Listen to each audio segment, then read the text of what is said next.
It's Tosin Ekundayo here again. Today I want to talk about a business structure. Now, business structure is something that we hear all the time, and I've heard people actually misunderstand them, but it's important that you get the right picture so at least you know how to implement it accordingly. Okay? A business structure is the framework that founds the growth of your business. Okay, and the most common types of business structure is you have sole proprietorship, which is one-man business. The business is completely owned by you. That's okay, and you don't want to share it with anyone. That's okay.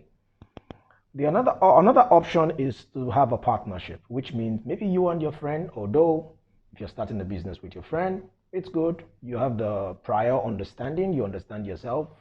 You can work together. That's okay. It has its own risk. I'll talk about that in another class or in another video.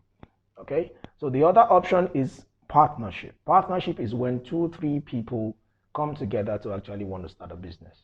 Now, you could have active partners and you could have sleeping partners. The fact that you have an active partner does not mean the business is no more yours. It's just based on understanding, which means you would have to come together to put strategies together. You could have a sleeping partner who just wants to put money and don't want to participate in the day-to-day running of the business. Okay, but the money is there in the books or in the papers or the license.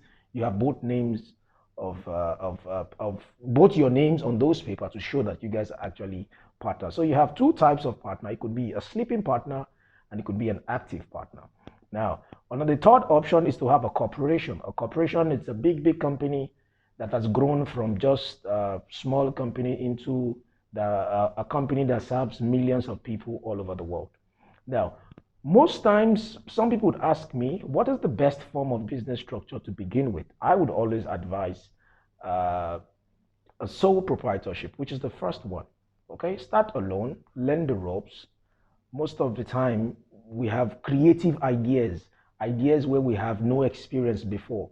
Okay, that period when you start alone gives you a lot of time to learn.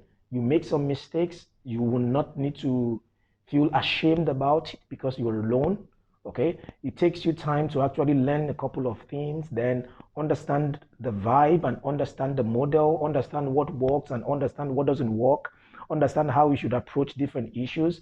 This is why sometimes as an entrepreneur, when you have an idea, I always advise you first to start alone. When you start alone, the more you know, the more confidence you have. So if you need to have a partner, you'll be able to present a working case. Okay? Nobody wants to partner with somebody who doesn't have a working case yet. I want you to present an idea to me, an idea that works. Yesterday I was online and I had this lady from Nigeria, and she sent me a message and she told me she wanted me to invest in a particular venture. For 10 minutes I was asking, what is the idea about? She couldn't tell me. At one point, she said she wanted to invite me to a conference. And I was like, okay, I like the idea of a conference. She said, if I attend the conference, I'll be able to understand the idea better. The conference is just a vague organization of people. I'm not going to go there to talk to everyone. I want to talk to you for 10 minutes. You haven't given me your idea yet. Okay, so it's really very important that you have a structure in your mind, even if you have a very beautiful idea. Sometimes some ideas are not worth it, but the structure helps you validate that idea. It's very important that you have this at the back of your mind, because these are some of the things when it comes to the level where you have to invest money, these are some of the things that you actually need to convince whoever you are trying to talk to give you money. Okay, I'll talk about how to convince investors to give you money in another video. Right now, I just wanted to talk about the business structure, and for the structure, you can have a sole proprietorship where you can be the alpha and the omega of the company. You can have a partner. It could be a sleeping partner, an active partner. I just explained that a few minutes ago. And you could even be a corporation. Okay, how you started does not mean that's how you end. You can start as a sole proprietorship and grow into a partner. Then you grow into a corporation. I always advise people to start small. You don't start a corporation, boom, okay, I'm here. I want to be the next. I want to compete with Aliko Dangote, or I want to compete with Amazon. They started small and they grew.